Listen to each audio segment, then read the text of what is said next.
Dear students, in this class, let us take our 10th poem, Heaven If You Are Not Here on Earth, written by Kuvempu. Page number 90. Students, this is our last poem. We have completed all the poems and the lessons. This is your last poem for exam. This is a very short poem. Heaven, if you are not here on earth. And this poem, it is actually written by Kuvempu in Kannada. It is translated to English by Professor C. Naganna. Kuvempu, he has written this poem in Kannada. You see students, Kuvempu, our poet, he loves nature. His writings,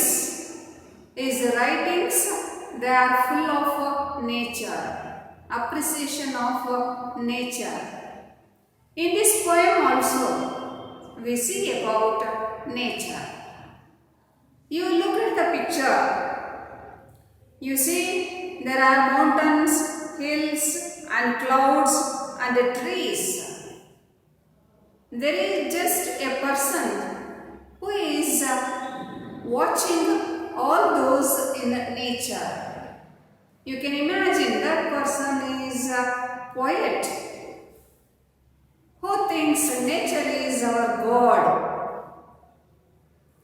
ಈ ಚಿತ್ರದಲ್ಲಿ ನೀವು ನೋಡ್ತೀರಿ, ನಿಮ್ಮ text ಬುಕ್ಕಲ್ಲಿ picture ಕೊಟ್ಟಿದ್ದಾರಲ್ಲ, ಬೆಟ್ಟ ಗುಡ್ಡ ಮೋಡ ಮರಗಳು, ಅದನ್ನು ನೋಡ್ತಾ ಒಬ್ಬ ವ್ಯಕ್ತಿ ನಿಂತ್ಕೊಂಡಿದ್ದಾನೆ. ಆ ವ್ಯಕ್ತಿ ಯಾರಾಗ್ಬೋದು? ಪೊಯೆಟ್ ಆಗ್ಬೋದು ಅಥವಾ ನಾವೇ ಆಗ್ಬೋದು. ಆ ನೇಚರ್ನ ನೋಡ್ತಾ ನಿಂತಿದ್ವಿ, ಅದರ ಮಧ್ಯದಲ್ಲಿ ನಾವು ಬದುಕ್ತಾ ಇದ್ದೀವಿ. ಇದನ್ನು ಕುವೆಂಪು ಕನ್ನಡದಲ್ಲಿ ಬರೆದಿರ್ತಕ್ಕಂಥದ್ದು. ಇದನ್ನು ಇಂಗ್ಲೀಷ್ಗೆ ಪ್ರೊಫೆಸರ್ ಸಿ ನಾಗಣ್ಣ ಅನ್ನೋರು ಇಂಗ್ಲೀಷ್ಗೆ ಇದನ್ನು ಟ್ರಾನ್ಸ್ಲೇಟ್ ಮಾಡಿದ್ದಾರೆ, ಭಾಷಾಂತರ ಮಾಡಿ ಅದನ್ನು ನಮ್ಮ ಟೆಕ್ಸ್ಟ್ ಬುಕ್ಕಲ್ಲಿ ಇಟ್ಟಿದ್ದಾರೆ. ಈ ಟೈಟ್ಲನ್ನು ನೋಡಿ, ಪದ್ಯಕ್ಕೆ ಹೆಸರು ಕೊಟ್ಟಿದ್ದಾರಲ್ಲ ಅದ್ರ ಬಗ್ಗೆ ನೋಡಿ. Heaven, what is the meaning of heaven? Heaven ಅಂದರೆ ಸ್ವರ್ಗ. If you are not here, even if you are not here, ಸ್ವರ್ಗ ನೀನು ಇಲ್ಲಿಲ್ಲ ಅಂದರೆ, ಇಲ್ಲಿ ಅಂತಂದರೆ ಎಲ್ಲಿ? On earth. ಅರ್ತ್ ಅಂದರೆ ಭೂಮಿ. ಕವಿ ಹೇಳ್ತಾ ಇದ್ದಾರೆ, ನೀನು ಭೂಮಿ ಮೇಲೆ ಇಲ್ಲ ಅಂತಂದರೆ, ಅಲ್ಲಿಗೆ ಅರ್ಧ ಸೆಂಟೆನ್ಸ್ ಅದು ಅಲ್ಲಿಗೆ ನಿಲ್ಲಿಸಿದ್ದಾರೆ. ನೀನು ಎಲ್ಲಿರ್ಲಿಕ್ಕೆ ಸಾಧ್ಯ? ಅರ್ಥ ಆಯ್ತಾ? ಅದರ ಟೈಟ್ಲ್ ಏನಂತ ಕೇಳಿದ್ರಿ? Heaven, if you are not here on earth, where you will be? ನೀನು ಭೂಮಿನಲ್ಲೇ ಇಲ್ಲ ಅಂತಂದ್ರೆ ನೀನು ಎಲ್ಲಿರಕ್ಕೆ ಸಾಧ್ಯ? What is the meaning of that? Heaven is nowhere. Heaven is on earth. Earth is our heaven. ಭೂಮಿನೇ ಸ್ವರ್ಗ. ಸ್ವರ್ಗ ಭೂಮಿ ಮೇಲೆ ಇದೆ, ಎಲ್ಲಿ ಹೋಗ್ಲಿಕ್ಕೆ ಸಾಧ್ಯ? ಹಾಗಾಗಿ ನಮ್ಮ ಭೂಮಿನೇ ಒಂದು ಸ್ವರ್ಗ. ನಮ್ಮ ಪುರಾಣಗಳಲ್ಲಿ, ಪೌರಾಣಿಕದಲ್ಲಿ, ನಮ್ಮ ಕಲ್ಪನೆಗಳಲ್ಲಿ ಬರುತ್ತೆ ಸ್ವರ್ಗ ಅನ್ನೋದೆಲ್ಲೂ ಇದೆ ಅನ್ನೋ ಅರ್ಥ ಇದೆ. ಸ್ವರ್ಗದಲ್ಲಿ ಬರೀ ಪೂರ್ತಿ ಸಂತೋಷ ಸಿಗುತ್ತೆ, ಸುಖ ಸಿಗುತ್ತೆ, ಅಲ್ಲೇನು ವಯಸ್ಸೇ ಆಗಲ್ಲ, ಎಲ್ಲ ಒಳ್ಳೊಳ್ಳೆ ಅಮೃತ ಕುಡಿತೀವಿ, ಎಲ್ಲ ಒಳ್ಳೊಳ್ಳೆ ತಿಂತೀವಿ, ಅಲ್ಲಿ ಬಹಳ ಸುಖವಾಗಿರ್ತೀವಿ, ಏನೂ ಕೆಲಸ ಇರಲ್ಲ, ಏನೂ ಓದೋದಿರಲ್ಲ. ಸ್ವರ್ಗ ಅಂದರೆ ಹಾಗೆ. ನಾವು ಯಾವ್ದಾದ್ರು ಹೇಳ್ಬೇಕಾದ್ರೆ ಹೇಗಿತ್ತದು ಅಂದರೆ ಒಳ್ಳೆ ಸ್ವರ್ಗ ಇದ್ದಂಗಿತ್ತು ಅಂತೀವಿ. ಸ್ವರ್ಗನ ಯಾರೂ ನೋಡಿಲ್ಲ, ಯಾರು ಹೋಗಿ ಬಂದವ್ರು ಗೊತ್ತಿಲ್ಲ, ಹೋದವ್ರು ವಾಪಸ್ ಬಂದಿಲ್ಲ, ಅಥವಾ ಯಾರು ಹೋಗೇ ಇಲ್ಲ ಅಂದ್ಕೊಳ್ಳಿ. ನಮ್ಮ ಕಲ್ಪನೆಗಳಲ್ಲಿ ಬಂದಿದೆ, ನಮ್ಮ ಪುರಾಣಗಳಲ್ಲಿ ಬಂದಿದೆ. ಸ್ವರ್ಗ ಅಂದರೆ ಅಲ್ಲಿ ದೇವತೆಗಳು ಇರ್ತಾರೆ, ಕಿನ್ನರರು ಇರ್ತಾರೆ, ಗಂಧರ್ವರು ಇರ್ತಾರೆ. ಧರ್ಮ ಕಾರ್ಯಗಳನ್ನ, ಒಳ್ಳೆ ಕೆಲಸ ಪುಣ್ಯ ಕಾರ್ಯಗಳನ್ನ ಮಾಡಿರೋರು ಮಾತ್ರ ಸ್ವರ್ಗಕ್ಕೆ ಹೋಗ್ತಾರೆ. ಪಾಪಗಳನ್ನ ಮಾಡಿರೋರು, ಕೆಟ್ಟವರು, ಇವರೆಲ್ಲ ನರಕಕ್ಕೆ ಹೋಗ್ತಾರೆ. ನರಕದಲ್ಲಿ ವಿಪರೀತ ಕೆಲಸ ತಗೊಳ್ತಾರೆ, ಕೊನೆ ತನಕ ಅವ್ರು ಕೆಲಸ ಮಾಡ್ಕೊಂಡೇ ಇರಬೇಕು. ಅಲ್ಲಿ ಹೊಡಿತಾರೆ. ಯಮ ಏನು ಮಾಡ್ತಾನೆ? ನಾವು ಸತ್ತ ತಕ್ಷಣ ಡಿಸೈಡ್ ಮಾಡ್ತಾನೆ ಇವನ್ನ ಸ್ವರ್ಗಕ್ಕೋ ಇವನ್ನ ನರಕಕ್ಕೋ ಅಂತೇಳಿ. ಸೊ ಇದೆಲ್ಲ ನಮ್ಮ ಪುರಾಣಗಳಲ್ಲಿ ಹೇಳ್ಕೊತಾಗಿದ್ದಾರೆ. ನಮ್ಮದೊಂದು ಕಲ್ಪನೆ. ಸ್ವರ್ಗ ಭಾಳ ಚೆನ್ನಾಗಿದೆ ಅಂದರೆ ಸ್ವರ್ಗ ಇದ್ದಂಗಿದೆ ಅಂತ. ನರಕ ಅಂತ ಬೈಕೋತಾ ಇರ್ತೀವಿ, ಹೋಲಿಸ್ತಾ ಇರ್ತೀವಿ. ನರಕ ಅಂದ್ರೆ ಯಾವ್ದು ಭಾಳ ಕೆಟ್ಟದಾಗ ಕಾಣಿಸ್ತಾ ಇರುತ್ತೆ ಅದನ್ನು ನರಕಕ್ಕೆ ಹೋಲಿಸ್ತೀವಿ. ಇಲ್ಲಿ ಕುವೆಂಪು ಅವರು ಯಾವುದ್ರ ಮೇಲೆ ಕಾನ್ಸಂಟ್ರೇಟ್ ಮಾಡ್ತಾ ಇದ್ದಾರೆ ಅಂದರೆ, ಈಗ ಸ್ವರ್ಗ ಎಲ್ಲಿದೆ, ಸ್ವರ್ಗ ಎಲ್ಲಿದೆ ಅನ್ನೋದೊಂದು ಪ್ರಶ್ನೆ. ಸ್ವರ್ಗ ಎಲ್ಲಿದೆ? ಆಕಾಶವನ್ನು ದಾಡ್ಕೊಂಡು ಅಲ್ಲೆಲ್ಲೋ ಇದೆಯಾ, ಅಥವಾ ಬೆಟ್ಟ ಗಡ್ಡ ಹಿಮಾಲಯ ಪರ್ವತ ದಾಟಿ ಅಲ್ಲೆಲ್ಲೋ ಸ್ವರ್ಗ ಇದೆಯಾ? ಎಲ್ಲಿದೆ ಆ ಸ್ವರ್ಗ? ನಮ್ಮ ವಿಜ್ಞಾನಿಗಳು ಏನೆಲ್ಲ ಕಂಡುಹಿಡಿದಿದ್ದಾರೆ, ಎಲ್ಲ ಕಡೆ ಓಡಾಡ್ಕೊಂಡು ಬಂದಿದ್ದಾರೆ, ಸ್ವರ್ಗಕ್ಕೆ ಹೋಗಿ ಬಂದಿಲ್ವಲ್ಲ. Isn't it? ಹಾಗಾದರೆ ಸ್ವರ್ಗ ಎಲ್ಲಿದೆ? ಒಬ್ಬ ಸೈಂಟಿಸ್ಟ್ ಹೇಳೋದೇ ಬೇರೆ, ಒಬ್ಬ ಕವಿ ಹೇಳೋದೇ ಬೇರೆ. ವಿಜ್ಞಾನಿ ತನ್ನದೇ ರೀತಿಯಲ್ಲಿ ಬೇರೆ ಹೇಳ್ಕೊತಾ ಹೋಗ್ತಾನೆ, ಆದರೆ ಕವಿ ಮಾತ್ರ ಕಲ್ಪನೆಯಲ್ಲಿ ಹೇಳ್ತಾನೆ. ಕುವೆಂಪು ಹೇಳ್ತಾರೆ, ಸ್ವರ್ಗ ಬೇರೆ ಎಲ್ಲೂ ಇಲ್ಲ, ಮೋಡದಾಚೆಗೂ ಇಲ್ಲ, ಬೆಟ್ಟದಾಚೆಗೂ ಇಲ್ಲ, ಯಾವುದೇ ರೂಪದಲ್ಲೂ ಇಲ್ಲ. Where is heaven? The heaven is on this earth with us. Heaven is with us, in us. ಸ್ವರ್ಗ ನಮ್ಮ ಜೊತೆಗೆ ಇದೆ, ನಮ್ಮಲ್ಲೇ ಇದೆ ಸ್ವರ್ಗ, ಬೇರೆ ಎಲ್ಲೆಲ್ಲೂ ಇಲ್ಲ. ಸ್ವರ್ಗ ಭೂಮಿ ಮೇಲೆ ಇದೆ, ನಮ್ಮ ಜೊತೆನಲ್ಲೇ ಇದೆ, ನಮ್ಮಲ್ಲೇ ಇದೆ. ಅದನ್ನು ಸ್ವರ್ಗ ಅನ್ಕೊಂಡ್ರೆ ಸ್ವರ್ಗ ಆಗುತ್ತೆ, ನರಕ ಅಂದರೆ ನರಕ ಆಗುತ್ತೆ. ಅದು ನಮ್ಮ ಭಾವನೆಗಳಲ್ಲಿ ಇದೆ. ಈಗ ನೀವು ಯಾವುದೋ ಒಂದು ತುಂಬ ಚೆನ್ನಾಗಿದೆ ಅಂದರೆ ತುಂಬ ಚೆನ್ನಾಗಿರುತ್ತೆ, ಕೆಟ್ಟದಾಗಿದೆ ಅಂತಂದರೆ ಕೆಟ್ಟದಾಗಿರುತ್ತೆ. ನಾವು ಹೆಂಗೆ ತಗೊಳ್ತೀವೋ ಹಾಗೆ. ಅಥವಾ ಕೆಟ್ಟದಾಗಿರೋದನ್ನು ಚೆನ್ನಾಗಿ ಮಾಡ್ಕೊಳ್ಳೋದು ನಮ್ಮ ಕೈಯಲ್ಲಿರುತ್ತೆ, ಅಥವಾ ತುಂಬ ಚೆನ್ನಾಗಿ ಸಿಕ್ಕರು ಅದನ್ನು ಕೆಟ್ಟದಾಗಿ ಮಾಡ್ಕೊಳ್ಳೋದು ನಮ್ಮ ಕೈಯಲ್ಲಿದೆ. ನಾವು ಅದು ತಗೊಳ್ಳೋ ರೀತಿ, ಅದನ್ನೇ ಕುವೆಂಪು ಈ ಪದ್ಯದಲ್ಲಿ ಹೇಳ್ಕೊತಾ ಹೋಗಿದ್ದಾರೆ. Heaven, if you are not here on earth, where else could you be? You ಅಂದರೆ ಯಾರು? ಯು ರೆಫರ್ಸ್ ಟು ಹೆವನ್, ಸ್ವರ್ಗ. ನೀನು ಇಲ್ಲಿಲ್ಲ ಅಂದರೆ, if you are not here on earth, where else could be? ನೀನು ಇನ್ನೆಲ್ಲಿರ್ಲಿಕ್ಕೆ ಸಾಧ್ಯ ಅಂದರೆ ನೀನು ಇಲ್ಲೇ ಇರಬೇಕು, ನಿನ್ನ ಜಾಗ ಇದೇನೆ, ಭೂಮಿನೇ ನಿನ್ನ ಜಾಗ, ನಿನ್ನ ಸ್ವರ್ಗನಲ್ಲೆಲ್ಲೂ ಇಲ್ಲ. That means 100% perfect sure that the poet says our earth is heaven. ಅಂದರೆ 100ಕ್ಕೆ 100ರಷ್ಟು ಕವಿ ಒಪ್ಕೊಂಡಿದ್ದಾರೆ, ಹೇಳ್ತಾ ಇದ್ದಾರೆ ಸ್ವರ್ಗ ಅನ್ನೋದು ಎಲ್ಲೂ ಇಲ್ಲ ನಮ್ಮ ಕಲ್ಪನೆಯಲ್ಲಿ, ಭೂಮಿನ ನಮ್ಮ ಸ್ವರ್ಗ, ಸ್ವರ್ಗ ನಮ್ಮಲ್ಲೇ ಇದೆ. ದಟ್ ಈಸ್ ಶೋರ್, ಕವಿ ಹೇಳ್ತಾ ಇದ್ದಾರೆ. If we ourselves cannot be gods, then there can be no gods. Here some comparisons are there. If we ourselves cannot be gods, ನಾವು ದೇವರಾಗದೇ ಇದ್ದರೆ, then where will be gods? ದೇವರು ಎಲ್ಲಿದ್ದಾರೆ? ನಾವು ಅನ್ಕೋತೀವಿ ನಮ್ಮಲ್ಲಿ ಲಕ್ಷಗಟ್ಟಲೆ ದೇವರುಗಳು, ಕೋಟಿಗಟ್ಟಲೆ ದೇವಸ್ಥಾನಗಳು, ಜಾತಿ ಧರ್ಮಗಳು ಸಿಕ್ಕಾಪಟ್ಟೆ ನಮ್ಮಲ್ಲಿ. ನಮ್ಮ ಮನೆ ದೇವರುಗಳು, ನಮ್ಮ ಪ್ರಕಾರ ಹಬ್ಬಗಳು, ಆಚರಣೆಗಳು, ಜಾತ್ರೆಗಳು ಲೆಕ್ಕನೇ ಇಲ್ಲ. ನಮ್ಮ ಭಾರತ ಅಂದ್ರೇ ಹಾಗೆ.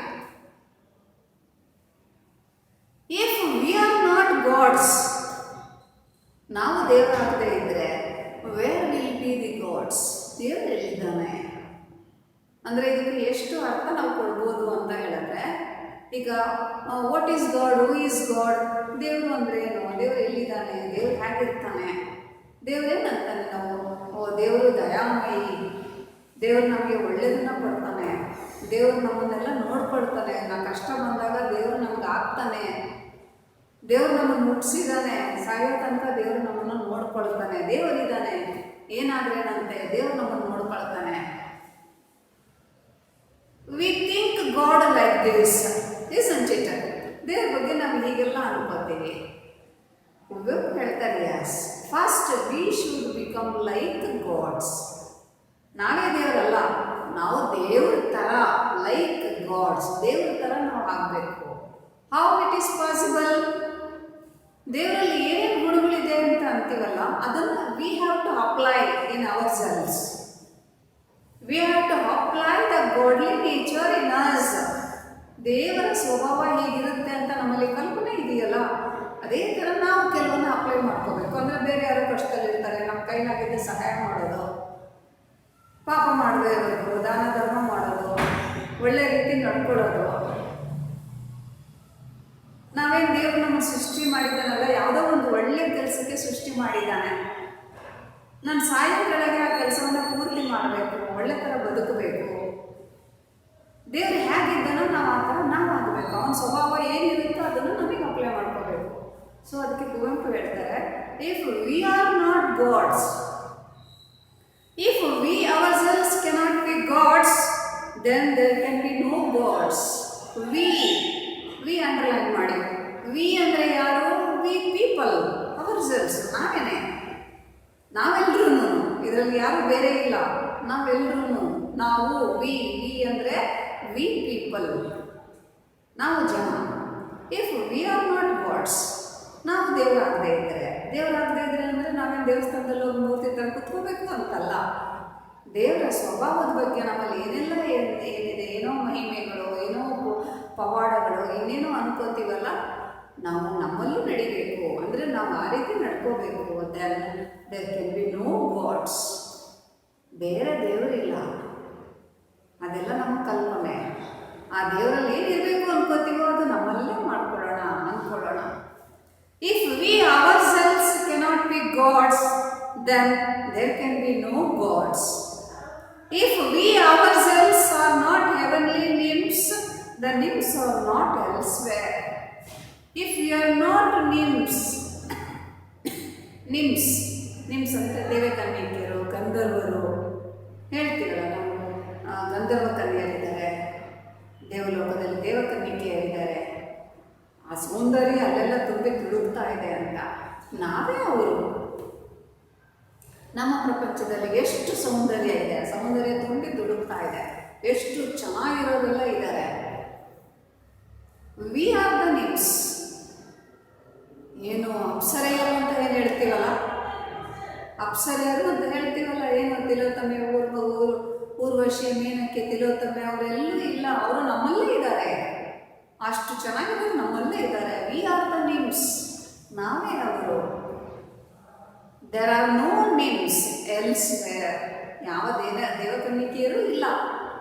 V are those nymphs. Nymphs ಅಂದರೆ ದೇವಕನ್ಯೆಯರು. If we ourselves are not heavenly nymphs, heavenly ಸ್ವರ್ಗದ ಅಪ್ಸರೆಯರು ಅಂತ ಹೇಳ್ತೀವಿ. ನಾವೇ ಅಪ್ಸರೆಯರು, ನಮ್ಮಲ್ಲೇ ಆ ಸೌಂದರ್ಯ ಇದೆ. The nymphs are not elsewhere. Those nymphs are not elsewhere. ಅಪ್ಸರೆಯರೇ ಎಲ್ಲೂ ಇಲ್ಲ, ಯಾವ ಸ್ವರ್ಗ ನರಕ ಎಲ್ಲೂ ಇಲ್ಲ. ಅವರೆಲ್ಲ ಈ ಭೂಮಿ ಮೇಲೆ ಇದೆ. ಭೂಮಿ ಮೇಲೆ ಸೌಂದರ್ಯ ಬಿದ್ದಿದೆ. We are just like nymphs. So in this first stanza you see, first we have to become just like gods. We have to apply, we have to adopt godly nature in us. And beauty is not with the nymphs who are there. It is just an illusion. We are the nymphs. Beauty is on this earth. While this roaring stream rushes past, roaring surf at the edge of waves, while the roaring stream ಅಂದರೆ ನದಿ ಅಂದರೆ ದೊಡ್ಡ ನದಿ ಆಗುತ್ತೆ. Stream ಅಂದರೆ ಅದಕ್ಕಿಂತ ಚಿಕ್ಕದು ನದಿ. ನೀರು ಸ್ಟ್ರೀಮ್ ಅಂದರೆ ನದಿ ಹರಿತಕ್ಕಂಥದ್ದು. ರೋರಿಂಗ್, ನದಿ ರೋರ್ ಅಂದರೆ ಗರ್ಜಿಸೋದು. ನದಿ ಗರ್ಜಿಸ್ಕೊಂತ ಮುನ್ನುಗ್ಗುತ್ತಾ ಇರುತ್ತೆ. Roaring rushes fast. The river runs so fast. ನದಿ ಜೋರು ಓಡ್ತಾ ಇರುತ್ತೆ. ರೋಲಿಂಗ್ ಸರ್ಫ್ ಅಂದರೆ ನೊರೆ. ರೋಲಿಂಗ್ ಸರ್ಫ್ ನೀವು ನೋಡ್ತೀರಾ, ನೊರೆ ಹೋಗ್ತಾ ಇರುತ್ತೆ. At the edge of waves ಅಂದರೆ ಅಲೆಗಳು. ಎಡ್ಜ್ ಅಂದರೆ ಕೊನೆಯಲ್ಲಿ, ಅಲೆಗಳ ಕೊನೆಗಳಲ್ಲಿ ನೊರೆ ಕಟ್ಕೊಂಡಿರುತ್ತೆ. That is the beauty. The tender sunshine leans on verdant gardens. Here you see in this stanza, that is a picture of nature. Actually this is a very small poem. ಒಂದು ಸಣ್ಣ ಪದ್ಯ. ಇಡೀ ಪ್ರಕೃತಿಯನ್ನು ಒಂದು 4 ಸಾಲಲ್ಲಿ ಕಟ್ಟಿಟ್ಟಿದ್ದಾರೆ ಕುವೆಂಪು ಅವರು. ನಾವು ಅನ್ಕೋತೀವಿ ನೇಚರ್ ಇಷ್ಟೇನೋ ಅಂತ. ಇಲ್ಲ ಅದನ್ನ ಎರಡೇ ಮಾತಲ್ಲಿ ಹೇಳೋದು ಬಹಳ ಕಷ್ಟ ಆಗುತ್ತೆ. The rivers, the running rivers, the surf, the waves, on the sunshine, the tender sunshine. What is the meaning of tender sunshine? Sunshine, ಸೂರ್ಯನ ಬೆಳಕು ಬೀಳ್ತಾ ಇರುತ್ತೆ. ಟೆಂಡರ್, ಟೆಂಡರ್ ಅಂದರೆ ಎಳೆ ಬಿಸಿಲು. ಬೆಳಿಗ್ಗೆ 6 ಗಂಟೆ 6:30 ಎಳೆ ಬಿಸಿಲು ಬೀಳ್ತಾ ಇರುತ್ತಲ್ಲ, ಯಾರ ಮೇಲೆ ಬೀಳುತ್ತೆ? ಲೀನ್ಸ್, ಲೀನ್ ಅಂದರೆ ಬಾಗೋದು, ಬೀಳುತ್ತೆ ಆನ್ ವರ್ಡೆಂಟ್ ಗಾರ್ಡನ್ಸ್. ವರ್ಡೆಂಟ್ ಅಂಡರ್ಲೈನ್ ಮಾಡಿ, ವರ್ಡೆಂಟ್ ಗಾರ್ಡನ್ಸ್, ಗ್ರೀನ್ ಗಾರ್ಡನ್ಸ್. ಗಾರ್ಡನ್ ಅಂದರೆ ನಮ್ಮ ಪ್ರಕೃತಿ, ತೋಟ. ನಮ್ಮ ಪ್ರಕೃತಿನೇ ಒಂದು ತೋಟ ಇದ್ದ ಹಾಗೆ, ಹಸಿರು ತೋಟ. ನೇಚರ್ ಏನು? ಒಂದು ಗ್ರೀನ್ ಗಾರ್ಡನ್, ಅದು ವರ್ಡೆಂಟ್ ಗಾರ್ಡನ್. ಸೊ ಆ ಲೈನನ್ನು ಅಂಡರ್ಲೈನ್ ಮಾಡಿ. ಕ್ವಶನ್ ಏನಂತ ಕೇಳ್ತಾರೆ? Where does the tender sunshine lean? ಸೂರ್ಯನ ಬೆಳಕು ಯಾವುದ್ರ ಮೇಲೆ ಬೀಳುತ್ತೆ? ಕ್ವಶನ್ ಅದು. ಆನ್ಸರ್ ನೀವು ಬರಿಬೇಕಾಗಿರೋದು on verdant gardens. Verdant garden ಅಂದರೆ green gardens, greenery. And then the gentle sun. Sun, ಸೂರ್ಯ. ಜೆಂಟಲ್ ಸನ್.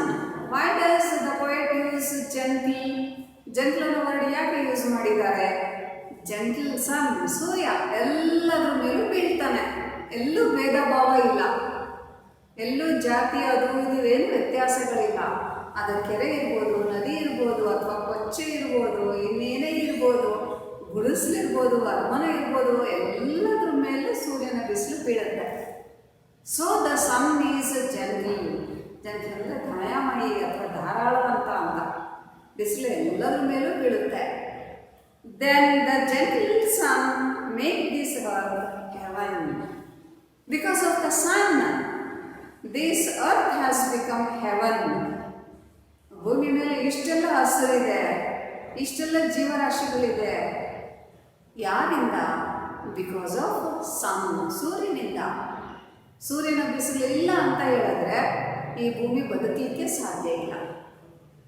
ಬಿಸಿಲಿಲ್ಲ, ಸೂರ್ಯನ ಬೆಳಕು ಬೀಳಲಿಲ್ಲ ಅಂತ ಹೇಳಿದ್ರೆ ಗಿಡ ಮರಗಳು ಇರ್ಲಿಕ್ಕೆ ಸಾಧ್ಯ ಇಲ್ಲ, ನಾವು ಇರ್ಲಿಕ್ಕೆ ಸಾಧ್ಯ ಇಲ್ಲ. ನಾವೆಲ್ಲ ಕತ್ಲಲ್ಲಿದ್ದೀವಿ ಅಂದ್ಕೊಳ್ಳಿ, ನಾವು ಬದುಕಲಿಕ್ಕೂ ಸಾಧ್ಯ ಇಲ್ಲ, ಊಹಿಸ್ಕೊಳ್ಳಿಕ್ಕೂ ಸಾಧ್ಯ ಇಲ್ಲ. ಬೆಳಕು ಬೇಕೇ ಬೇಕು. So this earth has become heaven because of sun. ಈ ಭೂಮಿ ಸ್ವರ್ಗ ಆಗಿದೆ ಅಂದರೆ ಇದಕ್ಕೆ ಕಾರಣಕರ್ತರು ಯಾರು ಅಂದರೆ ಸೂರ್ಯ. ಸೊ ಇಷ್ಟೆಲ್ಲ ಭೂಮಿ ಮೇಲೆ ಇದೆ. ಸೊ ಅದು ಅಂಡರ್ಲೈನ್ ಮಾಡ್ಕೊಳ್ಳಿ ಆ sentence. The gentle sun make this earth heaven. ಅದಕ್ಕೇನು ಕ್ವಶನ್ ಕೊಡ್ತಾರೆ? Who makes this earth heaven? ಈ ಭೂಮಿನ ಸ್ವರ್ಗ ಮಾಡೋರು ಯಾರು? The gentle sun. In the splendor of harvest and of moonlight, in the splendor of moonlight, moonlight ಅಂದರೆ ಚಂದ್ರನ ಬೆಳಕು. ಮೂನ್, ಚಂದ್ರ, ಚಂದ್ರನ ಬೆಳಕು. In the Splendor of harvest, ಚಂದ್ರನ ಬೆಳಕು ಸಿಕ್ಕಾಪಟ್ಟೆ ಎಲ್ಲ ಕಡೆ ಬಿದ್ದಿರುತ್ತೆ. ಈಗ ನಾವೇನಾದ್ರೂ ಒಂದು ದೀಪ ಹಚ್ತೀವಿ, ಕ್ಯಾಂಡಲ್ ಹಚ್ತೀವಿ, ಒಂದು ಬಲ್ಪ್ ಹಾಕ್ತೀವಿ ಅಂದರೆ ಎಷ್ಟು ದೂರ ಬೆಳಕು ಬಿಡುತ್ತೆ. ಪರದಾಡ್ತೀವಿ ನಾವು. ಅಂದರೆ ಸ್ವಲ್ಪ ಜಾಗ ಬೆಳಕು ಮಾಡಲಿಕ್ಕೆ ನಮಗೆ ಸಾಕಾಗುತ್ತೆ. ಆದರೆ ಸೂರ್ಯನ ಬೆಳಕು, ಚಂದ್ರನ ಬೆಳಕು ಧಾರಾಳವಾಗಿ ಈ ಭೂಮಿ ಮೇಲೆ ಬಿದ್ದಿರುತ್ತೆ. ಅದ್ಭುತ ಅಲ್ವಾ? ಇಷ್ಟು ಬೆಳಕನ್ನು ನಾವೇನು ಕಾಂಪನ್ಸೇಟ್ ಮಾಡೋಕ್ಕಾಗಲ್ಲ, ಯಾವ ಸೈನ್ಸಿಂದನೂ ಮಾಡೋಕ್ಕಾಗಲ್ಲ. So here is is the Splendor of harvest. Splendor, Splendor ಅಂದರೆ ಅದ್ಭುತ, ರಾಶಿ ರಾಶಿ, ಸಾಕಷ್ಟು ಅಂತ. ಹಾರ್ವೆಸ್ಟ್, ಹಾರ್ವೆಸ್ಟ್ ಅಂತ ಹೇಳಿದ್ರೆ ಸುಗ್ಗಿ. ಎಲ್ಲ ಕಡೆ ಸುಗ್ಗಿ, ಮಳೆ ಬರುತ್ತೆ, ಆಮೇಲೆ ಸುಗ್ಗಿ ಕಾಲ ಬರುತ್ತೆ, ಎಲ್ಲ ಕೊಯ್ಲು ಆಗುತ್ತೆ, ರಾಶಿ ರಾಶಿ ಬೆಳೆ ಬರುತ್ತೆ, ಹಸಿರು ಗಿಡಗಳು ಎಲ್ಲ ಕಡೆ ಹಸಿರು ತುಂಬೋಗಿರುತ್ತೆ. ದಿಸ್ ಹಾರ್ವೆಸ್ಟ್, ಹಾರ್ವೆಸ್ಟ್ ಅಂದರೆ ಸುಗ್ಗಿ. And of Moon light, Moon light ಅಂತ ಹೇಳಿದ್ರೆ ಸೂರ್ಯನ ಬೆಳಕು. ಚಂದ್ರನ ಮೂನ್ ಲೈಟ್ ಅಂದರೆ ಚಂದ್ರನ ಬೆಳಕು. ಸೂರ್ಯ ಇಡೀ ದಿನ ನಮ್ಮನ್ನು ಕಾಯ್ತಾನೆ, ನಮಗೆಲ್ಲರಿಗೂ ಬೆಳಕು ಕೊಡ್ತಾನೆ. ರಾತ್ರಿ ಚಂದ್ರ ಬೆಳಕು ನಮಗೆ ಕೊಡ್ತಾನೆ, ಎಷ್ಟು ಚೆನ್ನಾಗಿ ನಮ್ಮನ್ನು ಕಾಪಾಡ್ತಾನೆ. Heaven lies all over, heaven is ಎಲ್ lies all over. Lie lie ಬಿದ್ದಿರೋದು. ಸ್ವರ್ಗ ಎಲ್ಲ ಕಡೆ ಬಿದ್ದಿದೆ ನೋಡಿ. ಸ್ವರ್ಗನ ಹುಡುಕೊಂಡು ಹೋಗೋದೇ ಬೇಡ, ನಾವಿರೋ ಜಾಗನೇ ಸ್ವರ್ಗ, ನಮ್ಮ ಸುತ್ತಮುತ್ತನೇ ಸ್ವರ್ಗ. ಸ್ವರ್ಗಕ್ಕೆ ನಾವೆಲ್ಲೋ ಸಾವಿರಾರು ಕಿಲೋಮೀಟ್ರು ಇನ್ನೆಲ್ಲೋ ಆಕಾಶದ ಕಡೆ ಹೋಗೋದಲ್ಲ, ಸ್ವರ್ಗ ಇಲ್ಲೇ ಬಿದ್ದಿದೆ. ಇದೆಲ್ಲನೂ ಸ್ವರ್ಗನೇ. Sunlight, moonlight, harvest, the rivers, the green gardens, there we see heaven. Imbibing and spilling the song of nectar. Imbibing ಅಂದರೆ ಒಳಗೊಂಡಿರ್ತಕ್ಕಂಥದ್ದು. ಸ್ಪಿಲ್ಲಿಂಗ್ ಅಂದರೆ ಎರ್ಚಾಡೋದು, ಚೆಲ್ಲೋದು. The song of nectar. Song of nectar. Nectar ಅಂದರೆ ಸ್ವೀಟ್ ಅಥವಾ ಮಧು, ಹನಿ, ಜೇನುತುಪ್ಪ, ಸಿಹಿ ಅಂತ. ಸಿಹಿಯಾದ ಹಾಡುಗಳನ್ನ ಎಲ್ಲ ಕಡೆ ಚೆಲ್ತಾ ಇದೆ. ಅಂದರೆ ಪಕ್ಷಿಗಳು ಹಾಡ್ತಾ ಇರುತ್ತವೆ, ಗಿಡ ಮರಗಳು ಗಾಳಿ ಬೀಸ್ತಾ ಇರುತ್ತವೆ, ಸಮುದ್ರ ನದಿಗಳು ಶಬ್ದ ಮಾಡ್ತಾ ಇರುತ್ತವೆ, ಇಡೀ ಪ್ರಕೃತಿ ಒಂದು ಹಾಡು ಹಾಡ್ತಾ ಇದೆ. ಸಿಹಿಯಾದ ಹಾಡು ನಮ್ಮ ಸುತ್ತಮುತ್ತ ಕೇಳಿಸ್ತಾ ಇದೆ. ನಮಗೆ ಆ ಕಿವಿಗಳು ಬೇಕು ಅದನ್ನು ಕೇಳಲಿಕ್ಕೆ. This is heaven, the song of nectar. Song of nectar ಅಂದರೆ ಒಳ್ಳೆ ಸಿಹಿಯಾದ ಹಾಡು ನಮಗೆ ಸುತ್ತಮುತ್ತ ಕೇಳಿಸ್ತಾ ಇದೆ. Imbibing and spilling the song of nectar. Spilling ಅಂದರೆ ಹೆಚ್ಚಾಡೋದು. ಎಲ್ಲ ಕಡೆ ಹಾಡುಗಳು ಹೆಚ್ಚಾಗ್ತಿರ್ತಕ್ಕಂಥದ್ದು ಅಂದರೆ ನಾವು ಇಡೀ ಪ್ರಕೃತಿನೇ ಮಾತಾಡ್ತಾ ಇದೆ. The poet does create heaven on earth. The poet creates heaven on earth. ಅದು ಆನ್ಲೈನ್ ಅಂಡರ್ಲೈನ್ ಮಾಡಿ ಕ್ವಶನ್ ಕೇಳ್ತಾರೆ last time. Who creates heaven on earth. ಭೂಮಿ ಮೇಲೆ ಸ್ವರ್ಗವನ್ನು ಸೃಷ್ಟಿ ಮಾಡೋರು ಯಾರು? ಕವಿ. ಇಲ್ಲಿ ನಿಮಗೆ ಕನ್ಫ್ಯೂಸ್ ಆಗುತ್ತೆ. The gentle sun makes. Make ಮಾಡ್ತಾನೆ. ಈ ಭೂಮಿನ ಸ್ವರ್ಗವಾಗಿ ಮಾಡೋದು ಸೂರ್ಯ. ಮೇಕ್ ಅನ್ನೋ ವರ್ಡ್ ನೆನಪಿಟ್ಕೊಳ್ಳಿ. ಆದರೆ ಈಗ ಒಂದು ಹೂವು ನೋಡಿ, ಹೂ ಚೆನ್ನಾಗಿದೆ, ಆದರೆ ಹೂವು ಹೀಗೆಲ್ಲ ಇದೆ ಅಂತ ವರ್ಣಿಸಿ ಸಾಹಿತ್ಯವನ್ನು ಸೃಷ್ಟಿ ಮಾಡೋದು ಕವಿ. ಚಂದ್ರ ಹೇಗಿದ್ದಾನೆ, ಬೆಟ್ಟ ಗುಡ್ಡ ಹೇಗಿದೆ, ನದಿ ಹೇಗಿದೆ, ನಮಗೂ ಕಾಣುತ್ತೆ ಚೆನ್ನಾಗಿದೆ, ಅಷ್ಟೇ ನಾವು ಹೇಳೋದು. ಆದರೆ ಕವಿ ಅದನ್ನು ಸಿಕ್ಕಾಪಟ್ಟೆ ವರ್ಣಿಸ್ತಾನೆ, ಏನೆಲ್ಲ ಅದ್ರ ಬಗ್ಗೆ ಹೇಳ್ತಾ ಹೋಗ್ತಾನೆ. ಚೆನ್ನಾಗಿದೆ ಅನ್ನೋದು 1% ಆದರೆ ಅದಕ್ಕೆ 100% ಎಫೆಕ್ಟ್ ಕೊಡೋದು ಕವಿ. ಈಗ ನೀವೊಂದು ಫಿಲಮ್ ನೋಡ್ತೀರಾ, ಒಂದು ಸಾಂಗ್ ಕೇಳ್ತೀರಾ, ಅದನ್ನು ಅಷ್ಟು ನಮಗೆ ಇಡಿಸುವಷ್ಟು, ಇಷ್ಟವಾಗುವಷ್ಟು ರೀತಿಯಲ್ಲಿ ಅದನ್ನೆಲ್ಲ ಕ್ರಿಯೇಟಿವಿಟಿ ಅದರಲ್ಲೆಲ್ಲ ತೊಗೊಂಡು ಹೋಗ್ತಾರೆ. ಸೊ ಇದನ್ನೆಲ್ಲ ಸೃಷ್ಟಿ ಮಾಡಿದ್ಯಾರು? ಕವಿ.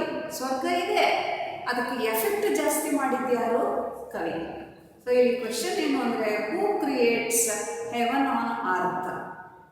ಭೂಮಿ ಮೇಲೆ ಸ್ವರ್ಗವನ್ನು ಕ್ರಿಯೇಟ್ ಮಾಡೋರು ಯಾರು? ಪೊಯೆಟ್. ಆ ಕ್ವೆಶನ್ ಪದೇ ಪದೇ ಕೇಳ್ತಾ ಇರ್ತಾರೆ, ನೆನಪಿಟ್ಕೋಬೇಕು. ಮೇಕ್ ಅಂದರೆ ಈ ಸ್ವರ್ಗನ, ಈ ಭೂಮಿನ ಸ್ವರ್ಗ ಮಾಡೋದು ಯಾರು? ಸೂರ್ಯನೇ. ಸೃಷ್ಟಿ ಮಾಡೋದು ಯಾರು? ಇರೋದನ್ನ ಹೆಚ್ಚು ರೀತಿಯಲ್ಲಿ ಸೃಷ್ಟಿ ಮಾಡೋದು ಯಾರು? Poet. The poet creates heaven on earth. So ಈ ಕ್ವಶನ್ ನೆನಪಿಟ್ಕೊಳ್ಳಿ. ಕ್ವಶನ್ ಏನು? Who creates heaven on earth? Answer poet. Who makes this earth heaven ಅಂತ ಹೇಳಿದ್ರೆ sun. Where does the sunshine lean? Upon verdant gardens. So ಇದರಲ್ಲಿ 1 mark questions ಒಂದು 3-4 ಬರುತ್ತೆ. Where is heaven according to the poet? Heaven ಎಲ್ಲಿದೆ? Answer is on earth. According to Kuvempu, where is heaven? Answer ಏನು? On earth. First question. Where does the sunshine lean? Answer upon verdant gardens. Who makes the earth heaven? Sun, gentle sun. Who creates heaven on earth? Answer poet. ಈ 4 ಕ್ವಶನ್ಸನ್ನು ನೋಡಿಕೊಂಡ್ರೆ ನಿಮಗೆ ಆ 4ರಲ್ಲಿ ಒಂದು question ಬಂದೇ ಬರುತ್ತೆ. ಉಳಿದಂತೆ ಸಮ್ಮರಿಯನ್ನು ಬರುತ್ತೆ. ಸ್ಟೂಡೆಂಟ್ಸ್, ಇದರ ಜೊತೆಯಲ್ಲಿ ನಿಮಗೆ ಇನ್ನೊಂದು ವಿಡಿಯೋ ಹಾಕ್ತೀನಿ. ಅಂದರೆ ಇನ್ನೊಬ್ಬ ಸರ್ ಮಾಡಿರೋ ವಿಡಿಯೋ ಹಾಕ್ತೀನಿ, ಅದನ್ನು ಕೇಳಿಸ್ಕೊಳ್ಳಿ. ನನ್ನ ವಿಡಿಯೋನು ಕೇಳಿಸ್ಕೊಳ್ಳಿ, ಆ ವಿಡಿಯೋನು ಕೇಳಿಸ್ಕೊಳ್ಳಿ. ಆವಾಗ ನಿಮಗೆ ಈ ಪದ್ಯ ಹೆಚ್ಚು ಅರ್ಥ ಆಗುತ್ತೆ. ಇನ್ನು ಕ್ವೆಶನ್ಸ್ಗೆ ಬಂದರೆ ನಿಮಗೆ 4 ಮಾರ್ಕ್ಸ್ ಕ್ವೆಶನ್. ನಿಮಗೆ 1 ಮಾರ್ಕ್ ಕ್ವೆಶನ್ಸಲ್ಲಿ ಇಂಪಾರ್ಟೆಂಟ್ ಯಾವುದು ಅಂತ ಹೇಳಿದ್ರೆ 4th, who creates heaven on earth, page number 93. 4th question, who creates heaven on earth? Poet. Answer. ಇನ್ನು ನಿಮಗೆ 4 ಮಾರ್ಕ್ಸ್ ಕ್ವೆಶನ್ ಅಂತ ಹೇಳಿದ್ರೆ ಡಿಸ್ಕ್ರೈಬ್, ಕಾಂಪ್ರಹೆನ್ಷನ್ 2 ಇದೆ, ಫಸ್ಟ್ ಕ್ವೆಶನ್ ಅದು ತಗೊಳ್ಳಿ.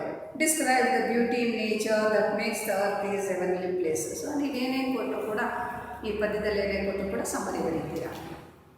ಇಷ್ಟು ಈ ಪದ್ಯದ ಬಗ್ಗೆ. ಈ ಪದ್ಯ ಹೇಳೋದಕ್ಕಿಂತ ನೀವು ಅರ್ಥ ಮಾಡ್ಕೊಳ್ಳೋದು ಇದೆ. ನಾವೇ ದೇವರಾಗಬೇಕು ಅಂದರೆ ದೇವರಲ್ಲಿರ್ತಕ್ಕಂಥ ಮೌಲ್ಯಗಳನ್ನ ನಾವೇ ಅಪ್ಲೈ ಮಾಡ್ಕೋಬೇಕು.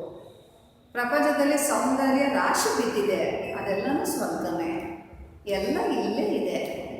ಇದಕ್ಕೆ ನಮಗೆ ಕೃತಜ್ಞತೆ ಇರಬೇಕು. ಇದನ್ನು ನಾವು ಕಾಪಾಡ್ಕೋಬೇಕು, ಮುಂದಿನ ಜನ್ರೇಷನ್ಗೂ ಇದನ್ನು ಬಿಟ್ಕೊಡ್ಬೇಕು. ಸೊ ನಿಮಗೆ ಗೊತ್ತಿದೆ, ಕುವೆಂಪು ಅಂದ್ರೇ ಪ್ರಕೃತಿ ಕವಿಯವರು. ಅವರು 4 ಮಾತಲ್ಲಿ ಹೇಳಿದ್ದಾರೆ ಅಂದರೆ ಅದು ಹೆಚ್ಚಿನ ಮಾತು. ಯಾಕಂದರೆ ಅವರು ರಾಶಿ ಇದರ ಬಗ್ಗೆ ಸಾಹಿತ್ಯವನ್ನು ಸೃಷ್ಟಿ ಮಾಡಿದ್ದಾರೆ. ಸೊ ಸ್ಟೂಡೆಂಟ್, ಇಲ್ಲಿಗೆ ನಿಮ್ಮ ಟೆಕ್ಸ್ಟ್ ಬುಕ್ಕಲ್ಲಿ ನಾವು ಏನೇನು ಮಾಡಬೇಕಿತ್ತು ಅದನ್ನು ಮುಗಿಸಿದ್ದೀವಿ. ಸೊ ಇನ್ನು ಮುಂದೆ ನೆಕ್ಸ್ಟ್ ಕ್ಲಾಸ್, ಈಗ ಬೇಡದೇ ಇರೋದಂದರೆ ನಿಮಗೆ 2 ಪಾಠ 2 ಪದ್ಯ ಡಿಲೀಟ್ ಮಾಡಿದ್ದಾರೆ, ಎಕ್ಸಾಮ್ಗಿಲ್ಲ. 2 ಪಾಠ 2 ಪದ್ಯ ಯಾವ್ಯಾವುದಿಲ್ಲ ನಿಮಗೆ? ಎವ್ರಿಥಿಂಗ್, ವಂದನಾ ಶುಭ ಇಲ್ಲ. ಆಮೇಲೆ I believe that books will never disappear, ಅದೊಂದಿಲ್ಲ. ಅದೇ ಪದ್ಯಗಳಲ್ಲಾದರೆ ಟು ದ ಫುಟ್, ಅದೊಂದಿಲ್ಲ. ವಾಟರ್ ಇಲ್ಲ. ಈ 4 ಇಲ್ಲ ನಿಮಗೆ ಎಕ್ಸಾಮ್ಗೆ. ಸೊ ಆ 4 ಬಿಟ್ಟಿದ್ದೀವಿ. ಅದನ್ನ ಬಿಟ್ಟು ಉಳಿದ ಎಲ್ಲವನ್ನೂ ಮಾಡಾಗಿದೆ. ಸೊ ಎಲ್ಲದಕ್ಕೂ ಒಂದೊಂದು ಪೇಜ್ ನೋಟ್ಸನ್ನು ಬರ್ಕೊಂಡು ನೀವು ಈಗಲಿಂದನೇ ಬಹ್ಯಾಟ ಮಾಡ್ತಾ ಇರಬೇಕು. ಸೊ ಎಕ್ಸಾಮ್ ಒಂದೇ ಬರುತ್ತೆ, 9 ದಿನ ಉಳಿದಿರೋದು 9ರಿಂದ ಎಲ್ಲ ಕ್ವಶನ್ಸು ಬರುತ್ತೆ.